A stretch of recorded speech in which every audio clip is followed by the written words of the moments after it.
Large class assigned, so I guess don't want to be too long-winded, but a lot to talk about. Signing days escalate where it's earlier and whatnot. So there's still some recruiting to do, although we've got a lot of it done.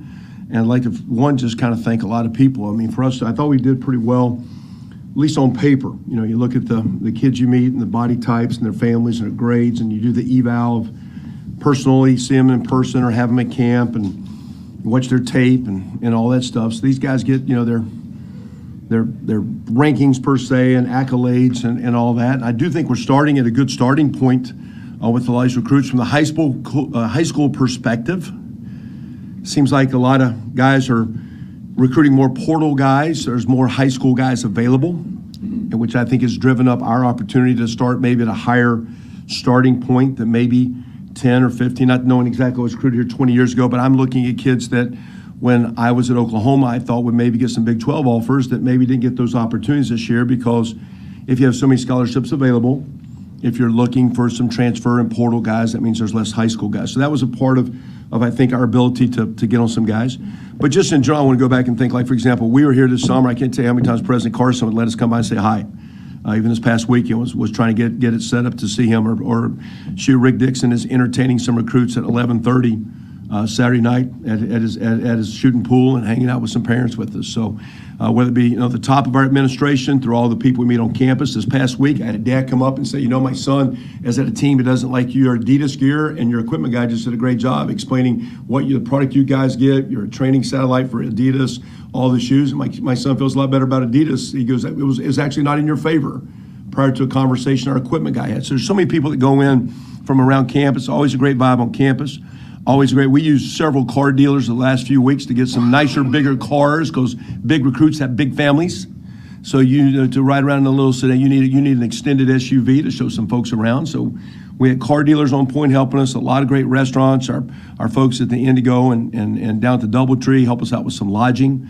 The Society Burger is always available for Saturday afternoon lunch. We're going to Mondo's and Charleston's and where do we go downtown all the time? We go to Fixin's is a great place the guys like downtown. We had a bunch of restaurant folks that always accommodate us. And our players do a good job of hosting. And then most importantly, I think our coaches did a great job. This class was kind of built the old-fashioned way. This is hands down the number one class in the nation, non-NIL, because there's not a penny spent on those guys NIL.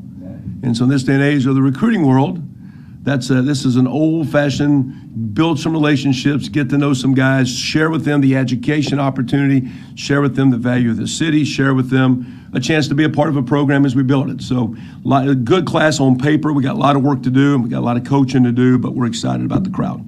Go through the numbers. I think we got 29 guys that we're listing here. I think 24 of these are high school. I didn't really get, I think you were saying 14 on offense, 15 on defense. I mean, we had over 40 4-, 5-, and 6-year seniors. So we had a lot of guys that potentially, and some of those 4th and 5th year guys can come back. And some of those guys, I think, want to come back. Some of the guys we weren't sure maybe wanted you back. If you're a 5th year player and you're a backup, maybe we should start again. You've already graduated. And I'm talking, these are guys that have graduated. There wasn't one person here, that crowd, that is not with there. I think there's 6 young men that need to go through the spring semester to graduate. There's actually a couple of those guys have actually looking into the portal if they can get an opportunity. But we're going to make sure they graduate as long as they stay at TU, because we want, if they can, to walk away with their degree. So it was a large number to deal with. We're sitting at around the 30 number, so potentially there's a few more spaces, but some of these 40 guys could come back. We've got a number of guys that I think are planning to be back with us that could graduate. They could stop playing football. You got guys that have 6-year, like last year, Kendarian Race is a 6-year player. Doesn't have to be a 6-year, but he could go somewhere else. He doesn't have to play. You don't have to keep them once they've graduated too. So there's some options there. So we're sitting, I think we can add a few more down the stretch. But in general, I say a good crowd, a good number. We could target and talk about some local guys. And they've got 6, 7 out internally. Transfer-wise, there's 4 transfer portal guys coming out of the either graduates. 2 are graduates. Miles Jackson out of Indiana. That's an outside edge DN guy. Was playing for them and I had always watched Indiana, having coached there, so I knew him well. He started at UCLA for 2 years. 2 years there, I think he's kind of looking at what Ben Kapinski did and wants to be more of a featured guy, because he was asked to stay there. But I think instead of being rotating with their guys, wanted to have more of an impact. As Ben, who goes from 176 plays and 3 sacks to 722 plays and second in the conference. And now he's got maybe a greater pro opportunity because he showed a lot of value playing this year. I think Miles was looking at that. Amelia Williams is a lineman that's graduated. He goes by Ye, so it's better to say Ye Williams. That's a little bit easier for me, but Ye's out of Angelo. Will be an inside D lineman as a transfer guy. Zion Steptoe, his mom went to school here or is from this area. From Bixby. I think grandparents live in Bixby. He's out of Frisco, was at Purdue, played both ways this year. Zion will come in as a receiver mid-year. And then A.J. Green, running back locally here from Union that has been over there at Arkansas for a couple, 3 years. Same deal, played a lot, talking to their coaches. They wanted him to stay, but knew he wanted to be a featured back and featured, I think, with Anthony Watkins and those guys coming back. I think he'll help the running back room. So a good add there. One JC guy, and Joe, he says his last name is Yelly, H-J-E-L-L-E, it's Yelly. Very impressive young man. Just saw him play tonight in the junior college championship game.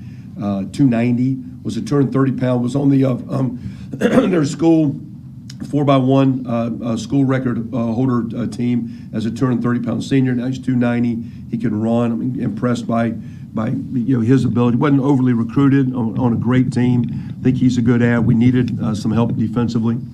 Down the stretch, we still need to find maybe a linebacker or two, an O-lineman or two. We got a couple spots to hit, but those are the old guys in the crowd, those 5 guys. And then 24 high school guys, I think is a heck of a class. A lot of talented guys at receiver, O-line, defensively, secondary. I mean, some really, really strong guys. So that's a nutshell all over the place. But again, a lot of help from a lot of people. Really good class, good starting point. A lot of work to do, but good starting point with these kids.